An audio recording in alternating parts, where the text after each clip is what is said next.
Conference NBA playoffs starting tomorrow. This quest starts with the Clippers for the Warriors. The only team to win 4 in 5 are the Lakers in the late 40s and early 50s, and the Bill Russell Celtics in the 50s and 60s. Can they do it? James Harden was a one-man wrecking crew this season, finishing with the 8th highest scoring average in a season and with an NBA record 317 unassisted three-pointers. He broke his own record by 121. The Thunder have struggled since the break, posting a 12-13 record. Only the Pacers have a worse mark among playoff teams. The Trailblazers are looking for their first playoff win since 2016, and they were swept in the first round each of the last 2 seasons, so maybe that plays well for the Thunder. The Nuggets are in the playoffs for the first time since 2013 and have been eliminated in the first round in 10 of their previous 11 appearances. The Spurs had an NBA record with their 22nd straight playoff appearance. So we've got Ryan Hollins here.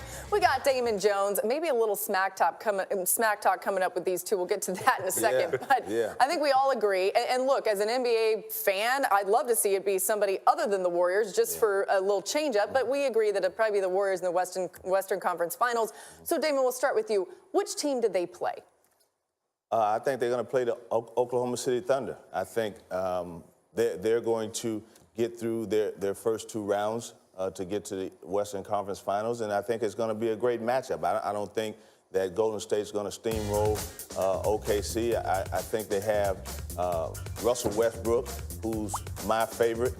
Paul George at one point was an MVP candidate, and I just think defensively they're going to oppose the Warriors very well.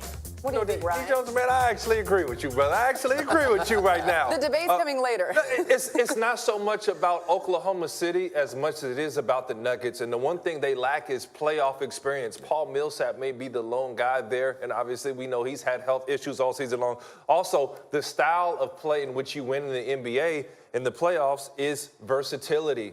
One thing they really, really lack is versatility. They have more traditionally sized point guards and shooting guards. And the Joker, as much as we love him, I believe he's going to be a strong liability on the defensive end in the playoffs, even though he had an excellent year. No one can take anything away from what he's done, but I'm not rolling with the Nuggets, big dog. I'm not rolling. No, me neither. I see Oklahoma City and the Warriors in the Western Conference Finals, and I see Golden State eventually winning. It's going to be a tough series, but very intriguing series also. Yeah, that's a battle that I think all of us would like to see.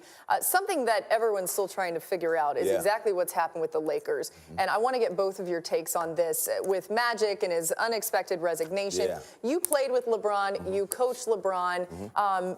From the Lakers' perspective, if you are in their front office, if you're Jeannie Buss right now, what move did they need to make? Well, first of all, I have to go out and find someone who's going to be able to build that roster, okay? That's going to be important going forward. And also, the coaching situation. We have to figure that out because going into the offseason, free agents need to know who's going to be in charge as far as the coach is concerned. And I think with a great coaching hire, if they decide to move on from Luke Walton, with LeBron James being there, I think they'll be able to attract a free agent. Some people say they won't be able to get anybody, but I think with the right coach in place, with LeBron James and the expectations being what they are, you could get good free agents. Well, D. Jones, before we talk coach, we got to talk president of basketball operations, which is a void that's wide open, and you got to hire somebody now. And I think it's somebody who's also not just available, but very, very well equipped. David Griffin. I would clean house. Pelinka, unfortunately, you got to go. Luke, you got to go. I'm bringing in David Griffin, and I'm handing him the keys. Now, the one thing I do appreciate from Jeannie Buss and the Lakers as a former player, D. Jones, you appreciate this too. They take care of their own. If you have a say in the Lakers organization, you played there, you had success there, they bring you back and take care of you. And I'm not saying to stop doing that, but right now it's running your organization into the ground. David Griffin is the guy to get the Lakers back, and in a short amount of time, and guess what, for the right price, he's very much available. And then you hire a coach, and then you build out from there. But Griff is objective enough in where he can come in with a clear lens, do a good job, and he's a student of the game. He can do his work. Yeah, it feels like from a structural standpoint, they would have to start at the top. If you hire a coach without a new president or without making changes in the front office, that becomes difficult. You mentioned what's needed from the coach, Damon. What specifically does that resume look like as far as being able to attract free agents, which ultimately is super important for the Lakers right now? Well, it's a couple things, and it's a guy that I know that's out there right now that checks all the boxes. He played in the NBA, won several championships with that said franchise, the Los Angeles Lakers, and he understands the game of basketball. He's won, okay? He has a championship as a coach, as a player, and I think free agents, they love that, to be able to come and play under a guy that played and also has won as a coach, and it gives them experience going forward. You think you know who he's talking about? I think I know who you're talking about. Who you talking about? I'm talking about Tyronn Lue. Listen.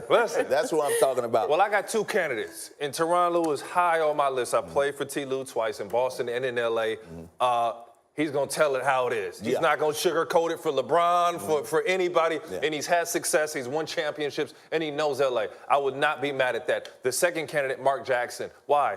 Because the one thing we can't question with Mark Jackson is his results on the basketball court, winning and developing players. And those are two things that they need. And a guy who will have LeBron James' ear and respect. So LeBron don't need nobody to say, oh, LeBron, you're so this, you're so that. He needs somebody to tell him what to do. Get your butt back on defense, defend, crack back, do all the little things, and that's how they'll have success. Well, I'm going to say this. In this game, it's about winning, okay? And the coach that I brought up has been to the finals every year that he's been the coach. And he won a championship in 2016. So anybody else outside of that, you could say whoever you want. I'm going with the guy that's going to get me there because the Los Angeles Lakers hadn't been in the playoffs in 6 years, and they have to restore and get back to what they're used to in their winning ways. From a strategical standpoint, LeBron is older, and I saw creativity out of Tyronn Lue that put LeBron in several situations in order for him to be the best player that he could be, and you can't take away from the coaching job he did during that run. Yeah, you've got to think that if we're talking about somebody who truly would attract free agents, because that's the other thing. Everybody talks about this. They say if the Lakers are going to be able to get anybody, it's like a second-tier free agent, maybe a Boogie Cousins, somebody like not these big names that are out there. They need the big names. Players are smarter than ever now. We don't just make silly decisions. So the one thing, like I said, you got to start with the front office. You want to see stability there. And I'm not saying Mark Jackson or Ty Lue will be a big enough draw as you having a stable front office and all being okay. Because let's be honest, this year was arguably the worst year that I've ever seen in Laker history. Beyond the stats, because of the where the expectations were and where they ended up, as a Los Angeles native, I've never seen anything worse. It was crazy, and hopefully it doesn't get crazier for them. I want to bring something up because you came in here and you were like, I got to get you on your take earlier, Damon Jones. Damon said, we were talking about the Eastern Conference Finals because NBA playoffs start tomorrow. Right. And you said that you think the Magic are going to upset the Raptors in the first round. Yeah. You had an opposite take. For one, I don't think he really believes that. For two, if you watch the Orlando Magic this year, they are the worst team in basketball. What am I talking about? They would come out and beat the league's best. Golden State, Milwaukee, they put hands on it, and then they would turn around and lose to the worst night after night. Also, what would get you through? Consistency. The one thing, if you look at the Toronto Raptors, they're the second best team in the NBA defensively, and that's what you need to kind of get you through these humps and hurdles, man. Come on, D. Jones. Come on, D. Jones. Like I said, when I made my prediction, I put my coach's hat on. Okay? Yeah. And we're talking about the playoff. All right. I'm not saying that I'm not sold on the coach of the Toronto Raptors, but he hasn't been here before. Okay, so that's one thing. I'm sure Kyle Lowry is going to step his game up. He's going to play well. Kawhi Leonard is going to do what he do. But I think at the trade deadline, they lost a lot from their bench, which was strong for them last year. And I think the Orlando Magic is going to win the first round series. Who wins, your bench or your stars? Well, it's about your stars, D. Jones. I think that Vucevic is going to play well in this series. I think Aaron Gordon is going to have a breakout series. I think Orlando is going to win this series. It's okay. I mean, once they win, I want you to come back on TV we're and gonna say, give you credit. The coach if that happens, we're giving you credit. Yeah, we're giving you all the credit. Time to get up and go, guys. Playoffs begin tomorrow, and in case you feel behind, you've come to the right place. Here's everything you need to know about the season in 82 seconds. The 76ers traded for Jimmy Butler and Tobias Harris, both in contract years. They're going for it. Anthony Davis demanded a trade at the deadline. The NBA fined him for it. He's still on the Pelicans. The Knicks managed to lose 18 straight games at the Garden, but apparently they're still a free agent destination. Kyrie Irving said he was re-signing with the Celtics, then he said to ask him on July 1st. Russell Westbrook averaged a triple-double for the third consecutive season. His teammate Paul George finished second in the NBA in scoring. Giannis became the third player to average 25, 10, and 5 for a 60-win team. He's the MVP. James Harden scored 30 points in 32 straight games. No one since Wilt had done that. He averaged more than 36 for the season. No one since MJ had done that. I changed my mind. He's the MVP. Dirk and D-Wade played their final home games on the same night and both scored 30, just like old times. The Raptors and Nuggets both secured the 2 seed and nobody even noticed. The Warriors are the 1 seed in the West for the 4th time in 5 years. KD was brilliant on the floor and testy off it. And Boogie Cousins is their X factor in the playoffs. Oh, how could I forget? LeBron missed the playoffs with the Lakers for the first time since 2005. And Magic Johnson resigned on Tuesday without telling anyone. Got all that? Good. Enjoy the playoffs. We are ready, and the Warriors are the odds-on favorite to three-peat at the Westgate Las Vegas Superbook. The Bucks sit at 6-1, Rockets 8-1, the Raptors are 12-1. So Damon Jones joining me here to talk all things playoffs, and you do believe that the Warriors will win the West and probably eventually win it all. So let's go a different direction here. What's something we should look for out of the Warriors early on in this first round? Well, when they're hitting at all cylinders, they running that pick and roll. Steph Curry and Kevin Durant. I mean, you got 2 of the top 5 best players in our game right now, and you get them in a pick and roll situation defensively. What do? Do you trap Steph Curry off the pick and roll, then you leave Durant going to the basket? Do you try to hedge on the pick and roll? Steph throws back to KD. He has so much height advantage over everybody that's trying to guard him. He's shooting over the top. You see KD making plays at the elbow here. So important, too. Oh, very important. I mean, down the stretch in games, when games are close, they go to their bread and butter. And that's Kevin Durant at the elbow. I mean, like I said, he's a 7-footer in a perimeter guy's body. He's shooting over guys from 3. He's putting it on the floor. And he's doing a lot of great things offensively. They have so many weapons. It seems like Steve Kerr also does his best coaching in playoff environments, which also helps. If there is something you're worried about with the Warriors, what would that be? Well, I'm worried about the chemistry. And also, the only way that they lose, they beat themselves. Yeah. Okay, a lot of technical fouls, getting into it with the referees and things of that nature. I think that they have to go out there and execute their game plan to the best of their ability, leave the referees alone, and I think they'll be fine. All right, that's the West. Let's switch to the East. Who do you think wins the East? Who are you picking on that side? I'm picking Philadelphia 76ers.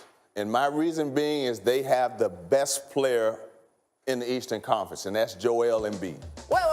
Wait. Are you familiar with a guy named Giannis? He's also in the East. Yes, I am. Yeah. And Giannis, in my opinion, will finish second in the MVP voting to James Harden. And I just think in a playoff situation, when it comes down to possession basketball, you take all the transition out of the game. Joel Embiid is going to impact you in the post. He's a great pick and roll player, and what he's going to do to help Philadelphia the most is he's going to put the other team in foul trouble. He's going to get you into the bonus, so when Jimmy Butler and those guys are driving to the basket, you're going to get free throw possessions more so than not. So that's your case for Embiid over Giannis, but what about Embiid's health? Because he still is dealing with some injury issues. Yeah, he is. I think he's going to be out the first game, I think, but going forward, he's the most dominant player in the game in the Eastern Conference. And I see with his play, Jimmy Butler, those guys, they're going to win the East. Okay, well, I just want everyone to remember that Damon Jones said that Joel Embiid is the best player in the East over Giannis. Tweet him if you got something to say about that. Let's get to football.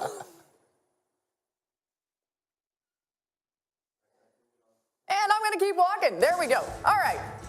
Just a couple of weeks until the NFL draft, where the Oakland Raiders will be one of the most closely watched teams with their 3 first-round picks. Yesterday, first-year Raiders GM Mike Mayock shared some advice that John Gruden gave him. As John keeps telling me, don't mess it up, dude.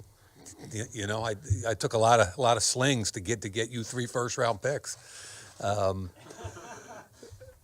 But we laugh about it all the time. But I don't, A, I don't feel any pressure about it. B, I love it and embrace it because it's going to give us an opportunity to continue to try to turn the corner here and become a good football team. And I think what it really gives us is flexibility, and that's what I love about it. All right, Oakland has a golden opportunity to turn the page on a forgettable 2018 season. The Raiders possess 4 of the top 35 picks in the draft. No other team has more than 2. Dominique Foxworth here. First of all, John Gruden, maybe he was joking, but telling Mike Mayock, hey, you can't mess this up. What do you got on that? Yeah, I'm going to go ahead and chalk it up that he was joking because obviously John Gruden has a 10-year, $100 million contract, and he went out and handpicked Mike Mayock. Yeah. So he's going to be involved in these decisions. And they have a golden opportunity. We saw all of those picks right there. You think back to the Browns, like that's kind of how the Browns set it up, but they did find a quarterback that they liked eventually. Okay, so you mentioned quarterback, and we'll get to that even later on in the show, but this is a defensive-heavy draft. How important is it for the Raiders to get some of those big-time defensive guys? Well, I think that's huge. So that's how John Gruden won the Super Bowl in the past, and Himbo reminded me that those were Tony Dungy's players, but they won the Super Bowl in the past with a dominant defense and a dominant defensive front, and this draft is deep with defensive front players. I think Quinnen Williams will be a guy that'll still be around for them, who's a really, really dominant player, and you know from SEC coverage that he was wreaking havoc through that conference in the middle of that defense. Yeah, they have the 4th pick, and it'll be interesting because Josh Allen would be another guy that you would look to there out of Kentucky, but the Jets may pick him up at that 3 spot. Yeah, I don't think Josh Allen's going to make it to him, honestly. I think the Jets are going to pick him up, and I do think that this draft, having so many picks in the top 35, I think they should lean heavy on defense. They're going to miss on a couple because you're not going to be able to, and this is the reason why I think John Gruden, everyone criticized him for moving away from Khalil Mack, but I actually thought that was a wise decision because they weren't ready to win at that moment, and if they paid Khalil Mack and try to keep Khalil Mack around, I'm not sure. It's the same situation that you have with quarterbacks. You don't want to overpay quarterbacks, then you don't have enough money to fill out the rest of your roster. So I think they're in a good spot right now for a team that's building long term. So just to be clear, even if they only hit on 50% of these 4 first-round picks, that's a success in your mind? I think that's strong. If you hit guys that are Pro Bowl level talent, and that's part of the reason why I like the idea of hiring a guy and making him a 10-year guy worth $100 million. Not only do I like it for the fact that anytime you hire someone away from ESPN and give them $100 million, I think that's a good plan. Hey. But you guys can go ahead and take that. Everyone can do that. But I do think it aligns the interests of the organization with the same as the coach. If they hired him for a 3 or a 4-year deal, he would have went in heavy, and that may not have been what's best for the team going forward. He's doing what he thinks is best for the team in the long term, and it's only because he has the security of this big contract. Just to be clear, both of us work for ESPN, so if anyone wants to hire us away to $100 million deals, I'll do for 80. Like maybe 10% of that. Okay, to baseball we go. And despite their win Thursday, thank you, Neek, the Cubs got off to a 1-6 start this season and have alternated wins and losses since then. Pitching has really been the concern as Chicago has the 6th highest ERA in the majors. Joe Maddon's been known for turning things around. It's still early, but we'll see about them. The Yankees have been riddled with injuries and have an MLB high 11 players on the IL, including 5 pitchers. Their ace, Luis Severino, is one of them, and he's shut down for 6 weeks. Also, the defending champion Red Sox avoided their 10th loss of the season with a walk-off win last night they desperately needed. They're 19th in slugging percentage this season after leading the majors in 2018. So let's get some answers here. We're now joined by MLB insider Buster Olney. And Buster, even though the Red Sox did pull off that win last night, there's still some concerns about their slow start. What's the level of concern that you have for the defending champs? On a scale of 1 to 10, I'd put it at about an 8 because of the starting pitching so far this year. An 8.79 ERA. That's the worst in baseball for that rotation. Chris Sale in particular has struggled. Yesterday, Alex Cora talked about the need to get his slider right. And last weekend, I was talking with some members of Los Angeles Dodgers, and one of them asked me, hey, what's going on with the Red Sox? And I mentioned they backed up their pitchers in spring training because they pitched deep in October last fall. They wanted to reduce the workload. And one of the Dodgers looked at me and said, yeah, we tried that last year, and it doesn't work. All it means is you get off to a slow start, and that's what the Red Sox have to hope is going on here, that they can overcome the slow start and overcome a really good Tampa Bay Ray team. One other thing, Buster, you really wanted to talk about this morning, Pete Alonso. He's been great. Why did you want to talk about him? Because he's like the young Gronk of Major League Baseball. You remember that play in spring training when Josh Reddick of the Astros was running to first base. He runs into Pete Alonso and just drops. It was like he hit a brick wall. Pete Alonso, 250 pounds. He's a little funny. He's a little goofy. Oh, yeah, he's also really good. So far, he's batting .378 for the Mets.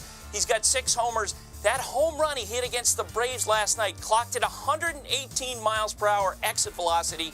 That's the fastest clock by any player since they started doing that sort of thing, other than Aaron Judge or Giancarlo Stanton. So watch the Mets, young Gronk, as we move forward. I love it. Thanks so much, Buster Olney. Pete Alonso worked on his craft a lot with Kevin O'Sullivan at Florida, so go Gators right there. All right, we got plenty more to come on Get Up, and he won't be the first quarterback off the board in the NFL draft, potentially.